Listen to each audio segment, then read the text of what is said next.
ఉమ్మడి నిజామాబాద్, కరీంనగర్ జిల్లాల నుంచి తిరుమల శ్రీవారి దర్శనానికి వెళ్లే భక్తులకు దక్షిణ మధ్య రైల్వే సరికొత్త ప్రయాణ కానుకను అందించింది.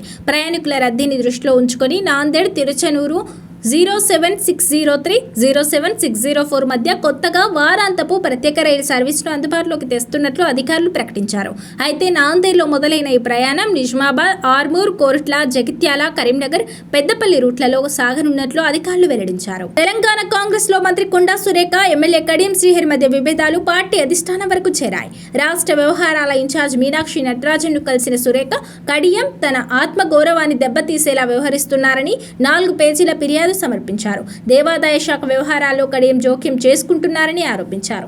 నేతలు సంయమనం పాటించాలని, చిన్న విషయాలను పెద్దవి చేయకుండా పార్టీ బలోపేతంపై దృష్టి పెట్టాలని మీనాక్షి నటరాజన్ సూచించినట్టు సమాచారం. భారత ప్రభుత్వ వాణిజ్య పరిశ్రమల మంత్రిత్వ శాఖ పరిధిలోని జాతీయ పసుపు బోర్డు 2026-27 ఆర్థిక సంవత్సరానికి గాను తన అభివృద్ధి కార్యక్రమాలను అధికారికంగా ప్రారంభించినట్టు ప్రకటించింది. పసుపు పంట కోత అనంతరం అవసరమైన వివిధ రకాల యంత్రాలను కొనుగోలు చేయడానికి, ప్రాసెసింగ్ మౌలిక సదుపాయాలను ఏర్పాటు చేసుకోవడానికి ఆర్థిక సహాయం కోరుతూ అర్హులైన రైతులు, భాగస్వాముల నుండి బోర్డు దరఖాస్తులను ఆహ్వానిస్తోంది.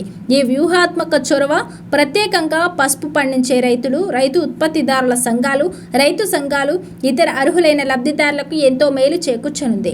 కోత అనంతర యాంత్రీకరణకు ఆర్థిక రాయితీ కల్పించడం ద్వారా మార్కెట్లో పసుపు నాణ్యతను పెంచడం, విలువ ఆధారిత ఉత్పత్తుల తయారీ, దేశీయ మార్కెట్తో పాటు అంతర్జాతీయ మార్కెట్లో భారతీయ పసుపు ఉత్పాదకతను, పోటీతత్వాన్ని గణనీయంగా పెంచడం ఈ పథకం ప్రధాన లక్ష్యాలు. పసిఫిక్ మహాసముద్రంలో ఏర్పడిన వాతావరణ వ్యవస్థ ప్రస్తుతం బంగాళాఖాతం దిశగా పయనిస్తుందని వాతావరణ శాఖ తెలిపింది.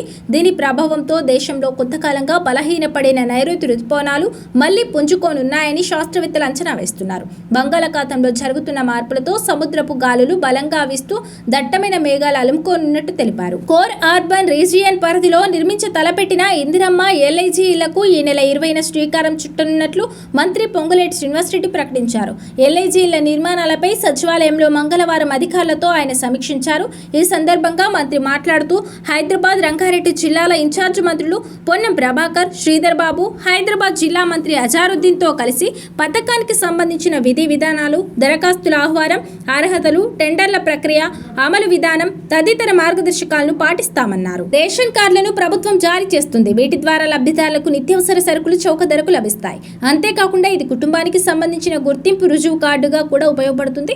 ఆరోగ్యశ్రీ, ఇలాంటి వైద్య చికిత్సలు, గృహ నిర్మాణం, ఫీజు రియంబర్స్మెంట్ వంటి ప్రభుత్వ సంక్షేమ పథకాలను వర్తింపజేయడానికి, లబ్ధిదారులను గుర్తించడానికి ఇది ప్రామాణిక పత్రం. తెలంగాణ రాష్ట్రంలో రేషన్ కార్డుల పనితీరు పారదర్శకంగా, లబ్ధిదారులకు మెరుగైన సేవలను అందించే విధంగా డిజిటలైజేషన్ చేయబడింది. తెలంగాణ రాష్ట్రంలో రేషన్ కార్డు ప్రజా వ్యవస్థ ద్వారా దాదాపు 1 కోటికి పైగా కుటుంబాలు లబ్ధి పొందుతున్నాయి. తెలంగాణ ప్రభుత్వం ప్రవేశపెడుతున్న కొత్త స్మార్ట్ రేషన్ కార్డులు సాధారణ ప్లాస్టిక్ కార్డు రూపంలో డ్రైవింగ్ లైసెన్స్ లేదా ఏటీఎం కార్డు వలె ఉంటాయి. ఇది పాత కాగితపు కార్డుల స్థానంలో వచ్చి ప్రజా పంపిణీ వ్యవస్థను పారదర్శకంగా మార్చడానికి దోహదపడతాయి. జూన్ 30లోగా ఈ కేవైసీ చేయించుకొని గ్యాస్ వినియోగదారులకు సిలిండర్ బుకింగ్ ను తాత్కాలికంగా నిలిపివేశారు. ఈ కేవైసీ చేయించుకోకుంటే భవిష్యత్తులో సమస్యలు తప్పవని అనేక సార్లు ఆయిల్ కంపెనీలు హెచ్చరించినా చాలా మందికి అవగాహన లేక చేయించుకోలేదు.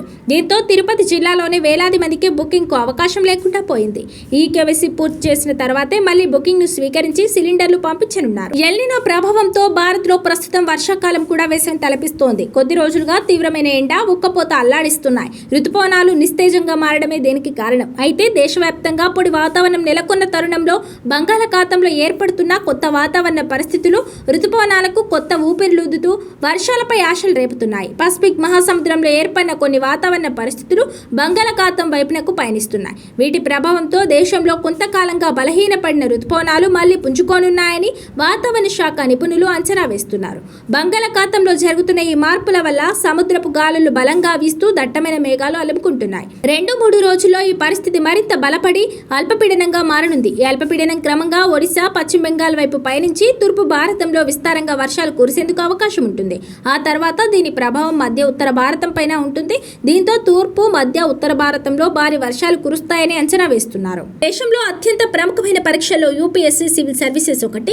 ఈ ఉద్యోగం సాధించిన వారు కలెక్టర్లు, ఐపీఎస్ ఆఫీసర్లుగా నియామకమవుతారు. పేరు, హోదా, జీతపత్యాలు ఇలా ఏ విధంగా చూసుకున్నా ఈ అధికారులకు ఉండే గౌరవమే వేరు. ఏటా జరిగే ఈ పరీక్షకు లక్షలాది మంది అభ్యర్థులు పోటీ పడుతుంటారు. ఈ పరీక్ష 3 దశల్లో ఉంటుంది. Prelims, mains, interview. ఏ దశలో విఫలమైనా మళ్ళీ మొదటి నుంచి ప్రిపరేషన్ స్టార్ట్ చేయాల్సిందే.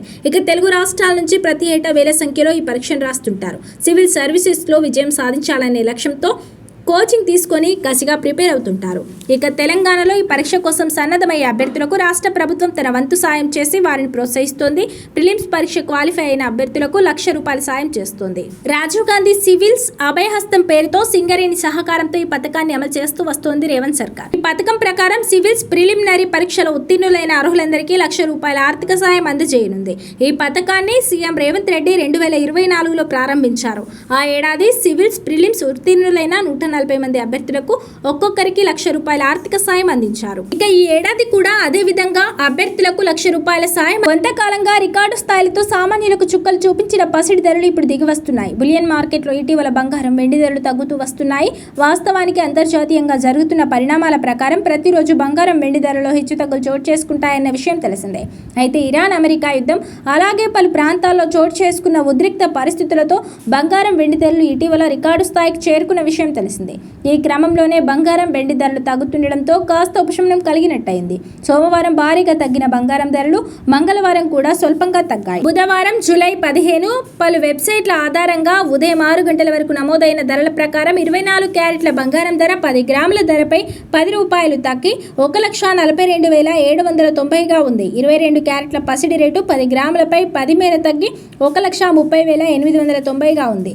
వెండి కిలో ధర ₹2,34,900గా ఉంది.